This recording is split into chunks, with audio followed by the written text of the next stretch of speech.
This is Radio Entrepreneurs. My name again is Jeffrey Davis. I am the host, also chairman of Mage LLC.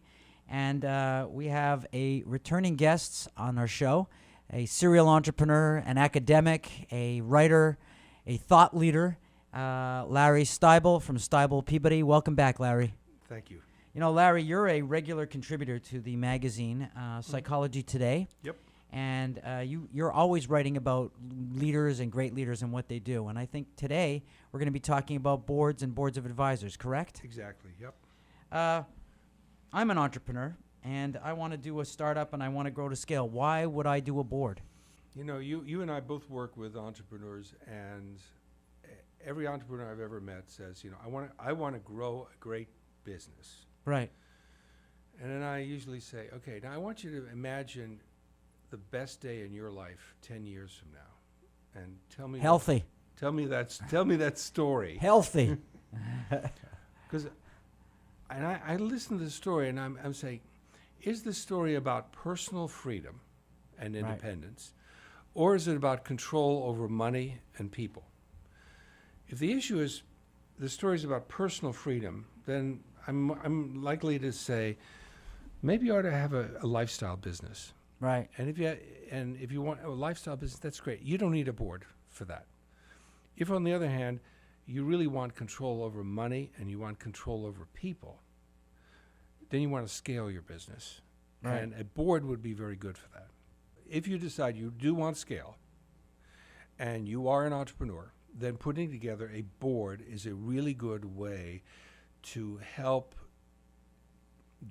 leverage other people's credibility on your behalf, and also keep focused. Matt, you know, saying board and doing board are two different things. Yep. I mean, there's boards of advisors, boards of directors. Exactly. And I've seen bad boards of directors, and I've seen bad boards of advisors. I've seen good boards of advisors and good boards of directors. Right. People don't always understand when to do either one and how to do them correctly. Yep. Can we talk a little bit about each one and drive into each one? Sure. If you're a startup company, I would advise you go for a board of advisors, not a board of directors. Board of advisors is a legal entity, and a board of directors has fiduciary responsibility, even if it's a private company.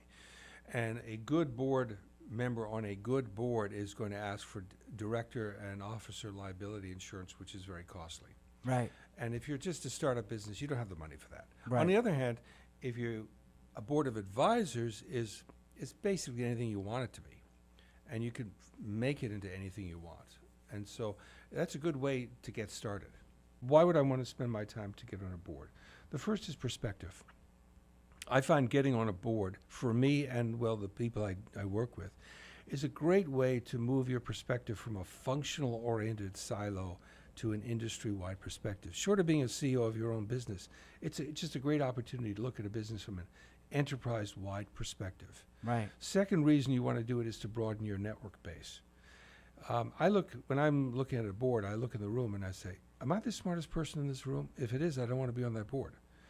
If I look at the room and say, these are people I could learn something from, then I want to be on that board. I couldn't agree with you more. So it's going to help broaden my perspective. It's going to help broaden my network. It's going to help broaden me. Improves my listening skills. Yeah.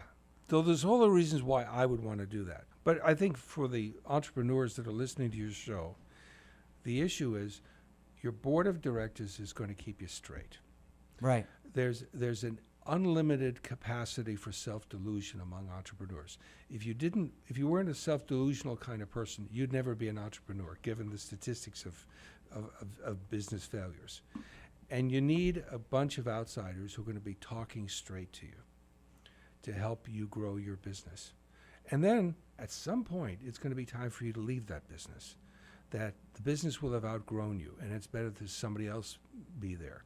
And you need a board of directors to talk straight to you about that.